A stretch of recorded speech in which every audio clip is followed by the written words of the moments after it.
here. If you want, we can stick around later and chat and compare owies we have. Oh my goodness, maybe not. Well, thank you everyone for joining us today for OLLI Shorts. You know that we are the Osher Lifelong Learning Institute at the University of South Dakota. University of South Dakota is located in southeast South Dakota in Vermillion, but we're coming to you today from Sioux Falls, which is South Dakota's largest city, about an hour away from Vermillion, and that's where our office is located.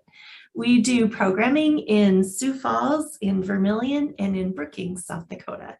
That's live and in person. We also are doing Zoom programming now, and we've been doing it for the last 2 years about. And we're happy it's here, and I'm here to tell you it's not going away. We'll be able to do Zoom for a long time.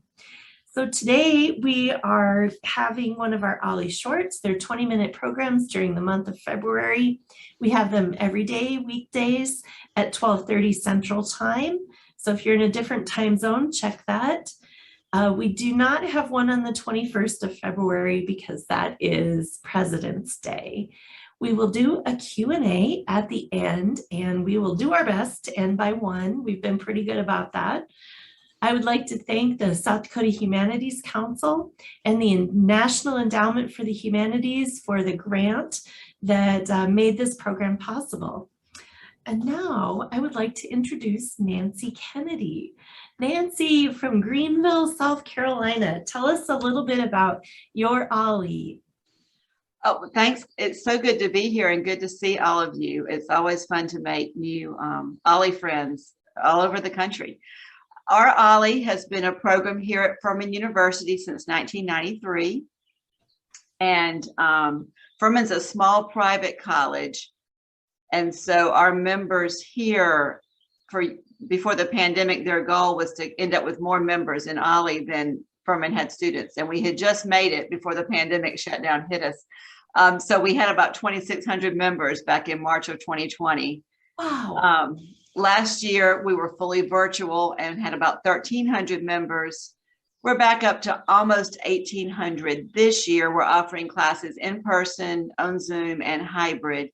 We have registration for our spring term in a couple of weeks, and so I expect we'll pick up some more members then. I had a goal at the beginning of the year I didn't share with anybody that maybe we would hit 1,800 members this year, but I didn't think that was attainable, but it is, so I'm excited. Wow. Yeah. Congratulations. Thank you. Thank you. Well, how's the weather there right now in South Carolina? You know, it's funny. Yesterday I was thinking, gosh, I'm not going to have anything interesting to share because it's just weather. But last night I got a freezing fog warning on my phone. And I had never heard of that until about a year ago. And I thought they're making this up, but it's a real thing. So we did have freezing fog overnight. But today the high is 55, and right this minute it is 54 degrees and the sun is shining and it's beautiful out my window. We've had a colder winter than we usually have, so it's but 54 is great. So I don't know what the temperature is there. You know, right now I think, oh, there it is. You're going to be really surprised when you hear this. This is not normal for South Dakota, especially this time of year, but we are at 51 degrees right now. Wow, that is amazing. We have almost the same weather. That's a little crazy.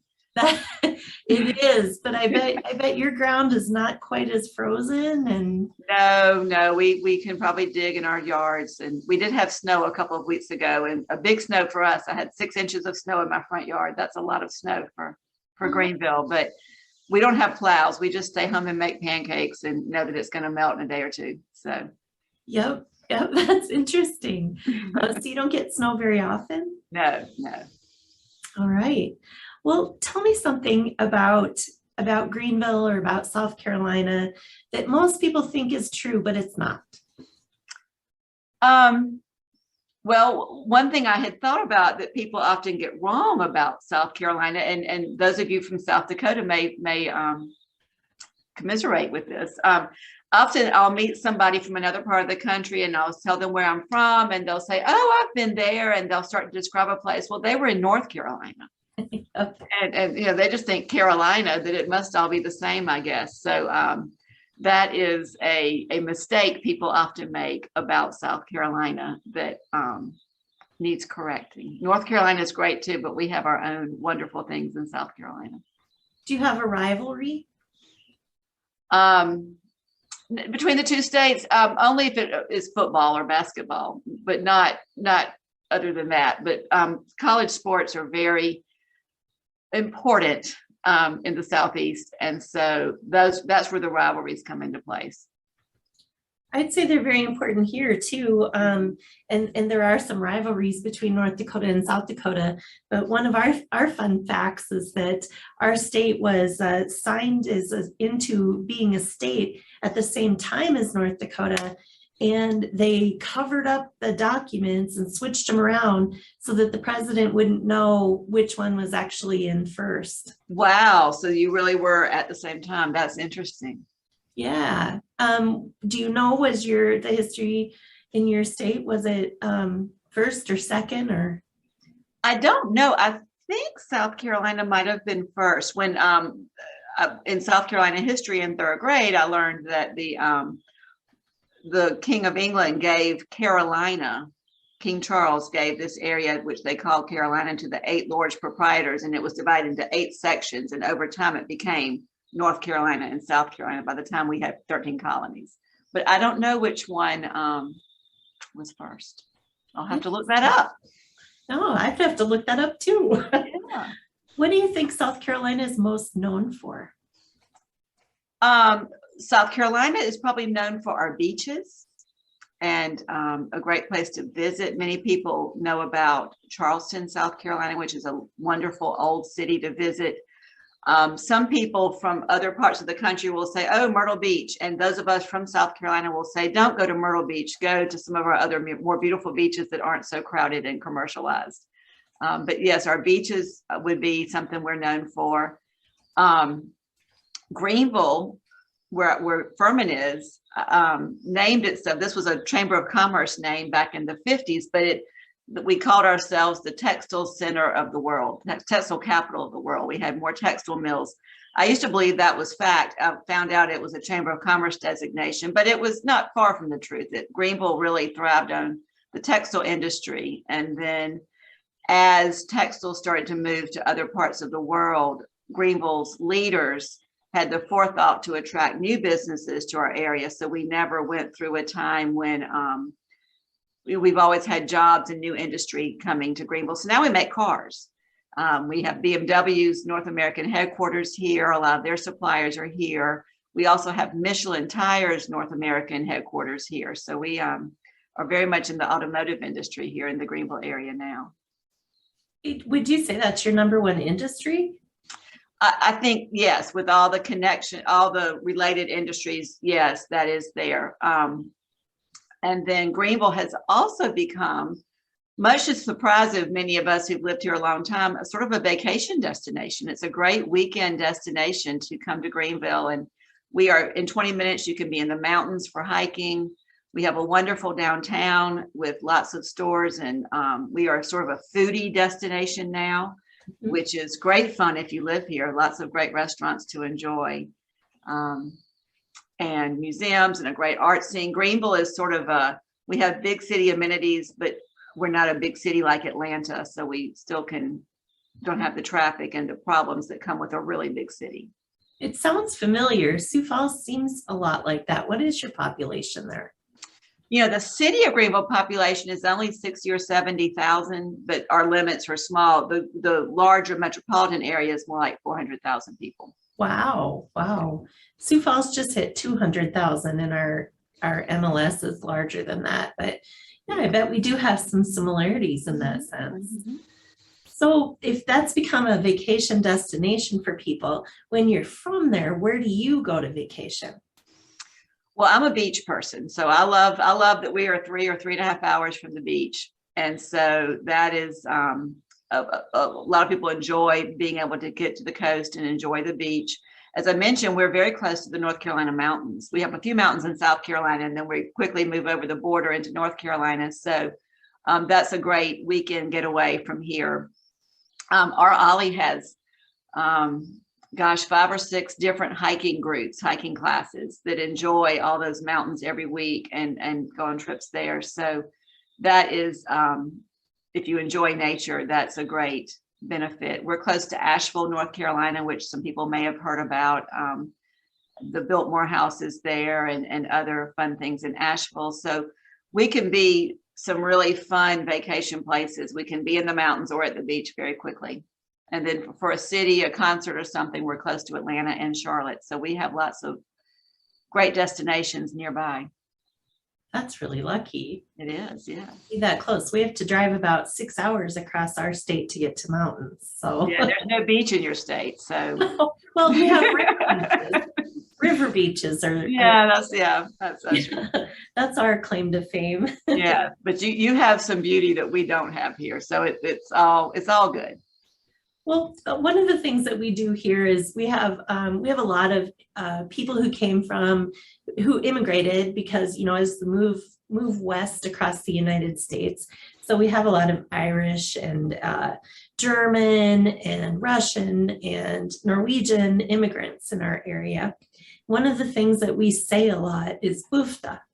It's a common word for us, and ufta means anything from, oh my gosh, that's really heavy, to ufta, it's cold outside, it's really cold out. Or it could mean, wow, you see something beautiful and you say ufta. Are there any colloquialisms or sayings from your area? Oh my goodness. Well, you know, I'm given a hard time sometimes for saying y'all. So we do have our words that we use. You know, my dad was the king of all these old sayings. You know, he would say something sometimes was so delicious it would make your tongue slap your brains out. Oh, that's because awesome. you'd be licking your lips so hard. So we have a lot of fun sayings like that you have to kind of really think about what they're saying, what that means. So I would think our phrases like that would be similar to your ufta, that have another meaning. I think I see Mary is laughing. She's probably going to add that to her pie class in the future. She makes some pretty incredible pies. Oh, I love pie. We love words like that. Do you have any foods that are special to South Carolina? Well, you know, Georgia calls itself the peach state, but we actually produce more peaches in South Carolina than Georgia. So we do enjoy our summer fruits. Peaches are very fun in the summer. I was having a discussion with an OLLI member yesterday who's from New York, and he informed me that he does not eat grits. And I told him he just hasn't had good ones that I made. So I do know that is a regional dish that apparently is an acquired taste.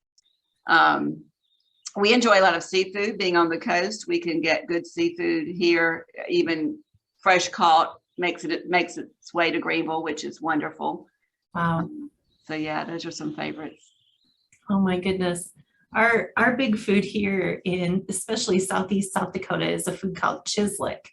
And it's little fried pieces of meat. And it started out being lamb, but these days it comes from whatever animal. It can be beef, it can be venison, it can be still lamb. The perfectionist like the lamb because it's been around the longest. But anything fried sounds great to me. So. Little fried chunks of meat. It's pretty good. Yes, that would be a big hit at my house if I made that at home. Well, there you go, chislic. I'll have to look that up. Yeah. Yeah. Who are your indigenous people in your area? And is there history taught in your schools? So Cherokee Indians would be, in fact, Furman just, I'm not going to get this right, but they just this week presented a proclamation or some sort of document to the Cherokee Nation acknowledging that our campus sits on what was formerly Cherokee native lands. And so that would be the most common here in this area. Yeah, we have a new land acknowledgement statement like that too for, because we sit on the land of the Oceti-Sakowin, which are 7 councils of what used to be described as Sioux. Sioux people. I think that's something that a lot of universities are going to and going toward and recognizing the land where it Yeah. originally was. Hmm. Hmm. Tell me, who are some famous people from South Carolina? Well, one fun one, Furman University's address is Poinsett Highway, and it's named for Joel Poinsett, who was an ambassador, I think maybe the first ambassador to Mexico, and he brought the poinsettia flower back to the United States from Mexico. So that's a local Greenville person. Jesse Jackson is from Greenville, Mhm. and my children went to Greenville High School, and they don't know who she is, but Joanne Woodward is a graduate of their high school. Sure. Yeah, and we have another graduate of Greenville High School and Furman University named Charles Towns, and he won the Nobel Prize for inventing the laser. And another graduate of Furman University and Greenville High School is Herman W. Lay of Frito-Lay fame. So those are some Greenville connections that are well known from across the years. That's fun. Yeah. That. And we don't get to claim a president, although North Carolina and South, maybe that's our rivalry. No one quite knows where Andrew Jackson was born. He was born sort of right on the line. So I think North Carolina officially claims him, but it's not real clear exactly where he was. We need to go do some archaeology over Yeah, there. I'm sure people have. And yeah, I think North Carolina got to claim him, but South Carolina kind of says, well, maybe, so. Right. He at least set foot here. Yeah. Yeah. Wow. Do you have a local newspaper or TV stations? We have Greenville has, so there are 3 cities that are fairly close together: Greenville, Spartanburg, and Anderson, and Asheville, North Carolina. So there's an NBC station in Greenville. The CBS station is in Spartanburg, and the ABC station for our market is in Asheville, North Carolina. And then we also have a Fox station in Greenville. So we have good local coverage from those stations. And then we do have a local newspaper, the Greenville News. Is it a daily or? It is a daily, yes. And then we have a weekly paper as well, the Greenville Journal, that's a lot more, maybe more human interest kinds of stories and more in-depth reporting, because it's printed like on Wednesday and you get it Friday. So it's not as timely, it's more in-depth news. Great. Yeah.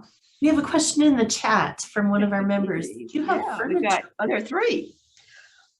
So yes, that is an Edward Hopper print behind me. Somebody asked that. I was telling Thea before everyone jumped on that when I first moved into this office, I was first in a part-time role with this OLLI. When I became director, 8 years ago, one of our past presidents did not like the blank wall behind my desk when he would come to see me. So he brought a couple of museum posters that he had at home and had me choose one. And I chose the right one. I get so many comments on this one. So I have enjoyed having it. Anne asked if we have furniture makers here. The furniture makers are really in North Carolina, around Hickory and Lexington, North Carolina. That's sort of furniture mecca. So when you hear about furniture coming from the Carolinas, most of it is made in North Carolina. The good news is that is not far from us, and we have access to the outlets and the direct sales in North Carolina. So that is, we all have beautiful furniture as a result. Nice. Nice. Anne also wants us to start some hiking groups. I think Mary has been involved in that too. So we'll get that going here. You inspired us. Great. Yeah, our hiking and ours are actually courses that they register for, but they've turned into they do allow new people in. We make them be fair, and whoever registers first is in, but they do become very close-knit groups, and they go out usually for the day. They meet at our office and form carpools and then head up to whatever trail they're going to go on. So they leave here at 8:30 or 9 and come back sometimes as late as 4 o'clock. They take their lunch. And we have different levels. We have one that calls themselves the rock stars. And I've been told you can't even carry on a conversation when you're hiking with them, because they really work hard.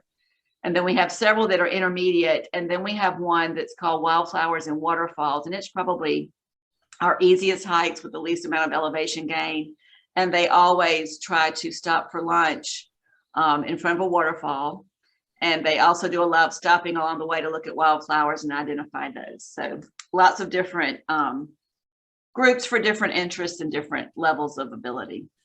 That would be my group, the wildflower. Yeah, that's mine too. Does anybody have any questions for Nancy? I would love to hear from you. Just remove your turn your sound off. Yeah. John? John, do you have one? No, Oh, he's on the phone. I was just turning it off. Okay. Did you have a question, John? Oh, I don't know. I'm sure I can think of one in a second or two, but let someone else go first, because I always like to and I've never actually been to South Carolina. North Carolina I have been to, but I always want to get to South Carolina. And I could have just gone a few more miles. I probably could have got there, but You probably were very close. Well, just let me know when you're coming and I'll help you figure out where you want to go. oh well. I don't usually have a hard time figuring out where I want to go. I want to go everywhere, but it's Looks like Mary has a question. out there. Go ahead, Mary. I actually have two. Nancy, did you go to the OLLI Leadership Conference that was in Scottsdale? Yes, I did go to the OSHA conference in Scottsdale. I think we met. I think we had breakfast together. Oh, wow. I'm so glad you I remembered was at one in that. Scottsdale. Yeah, that was yeah. fun. That was great. Yes, Oh, thank it was you for very telling fun. me that. Yeah. Yep. That was a good one. And my second question is, I'm actually going to a conference with my significant other in Charlottesville in July, like late July. What's the weather like in July? So you're going to be in Charlottesville, Virginia? Oh, I'm sorry. Charlotte, North Carolina. Charlotte, North Carolina. It'll be hot. Or wait, really? Sticky? It'll be, well, we have great air conditioning, so it's okay. Okay, good. Yeah, it'll 'Cause I be don't do hot. It sticky. would likely be humid. You could expect there might be thunderstorms. I think it was last summer, we did not have a crazy hot summer, but I would expect right now I would tell you to plan on 90-degree weather. Okay, thank you. You're welcome. This is Ann. Hey, Ann. Last time I drove through South Carolina, it seemed like lots and lots of traffic. You find that true? Depends on where you are. If you were on I-26, it does seem like there's a lot of traffic. I always wonder where all those people are going. And I-85, if you were on that interstate, has a lot of truck traffic because it goes from Montgomery, Alabama, all the way up to Virginia. So that's a big, thoroughfare for big trucks and lots of traffic there. So it just kind of depends on where you are. I think I've gotten spoiled by Western state traffic. Yeah. There's like none. Yeah, I'm fortunate where I live in Greenville. I live downtown and I don't have to really get on the big roads to go anywhere. So I don't experience a lot of traffic just in my everyday, going to work and going shopping and that kind of thing. But there are areas and times of day. And if you are on the interstate that goes to the beach on a Saturday in the summer, good luck, because everybody's going to the beach. So there are times that there can be a lot of traffic. Stacy, did you have a question? Just wishing I was going to that beach. Sounds pretty good about now, doesn't it? Yeah. Oh yeah, beach does sound great. Any other questions? Well, what should I do when I come to South Dakota? Oh boy, that would take an hour. Yeah, my parents started traveling after they got us out of their house, and so I know they enjoyed what the Badlands and all the different Mount Rushmore and all the areas around there very much. So now my children are out of the house, so maybe my husband and I will do the same thing and start going places. But that's one state we have not been to yet. We'll definitely add it because the western side of the state, like your parents said, is beautiful. We have the Badlands and Mount Rushmore and the Black Hills and Yeah. Crazy Horse and Custer State Yeah, Park. they did all that stuff. Yeah. Yep. But on your way through, you need to stop in Sioux Falls, which is the city we're in. We have beautiful falls. We have a lovely downtown, like you described, with lots of food opportunities. Downtown is pretty historic and beautiful. And, you know, depending on what you like, we have zoos and museums and outdoor activities, just about everything. Sculpture walk. Sculpture Don't walk. forget sculpture walk. Wow. That sounds great. Yes. Every year we have maybe 60 new pieces of sculpture on display for a year, and you can vote, and the city will endeavor to buy the people's favorite, and then a lot of other businesses buy sculpture. So we get Oh, I love sculptures from that. all over the country here. Yeah. And we've had it for about 15 years now. So added a lot of sculpture to the city. I love that. We have a lot of local artists in Greenville, and Greenville City has given a lot of them very discounted prices on studio space downtown. So on Friday nights you can go, and on First Fridays, and they have all their studios open, and you can go see what they're working on. I love that. So I love the public art ideas. Our city does that too. It's fantastic. Sioux Falls. I know that not all of you live in Sioux Falls, but I have to sing its praises. I love living here. It's really a beautiful place. That's great to love where you live. I love that. If you enjoy art, you might also enjoy, Watertown has the Terry Redlin Center and all of his, Yeah. has his originals. And another unique thing in South Dakota is our Corn Palace in Mitchell. Corn Palace. Yeah. Yes. Okay, Every I'm gonna year- look that up. Every year the people do a different mosaic around the building in corn. Oh, I love that. Okay. It's called the largest bird feeder in the world. Yes.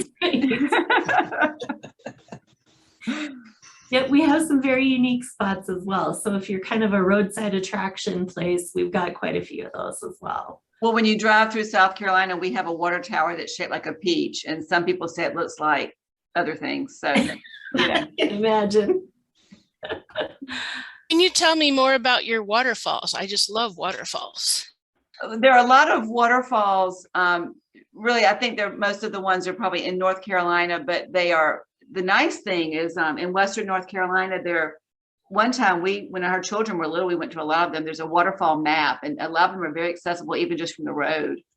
Wow. And so they're just in the foothills of the mountains along all the streams. So I can't tell you, there's one, Bridal Veil Falls. There's one that you used to be able to drive behind, and it's just a nice destination from some of the hiking groups. Very cool.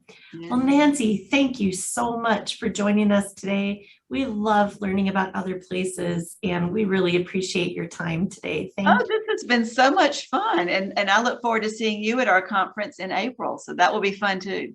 Excellent. Yeah. Just a quick- did somebody have a question? Okay, just a quick reminder. Tomorrow's OLLI Shorts is beginning genealogy. They'll start at the same time, 12:30 Central. We'll be here. Same link you used to get into today's class. We'll be working for you all month. So thank you, everyone. Have a great day. Nancy, thank you. Oh, so much fun. Thank you for having me. Take care. Bye-bye.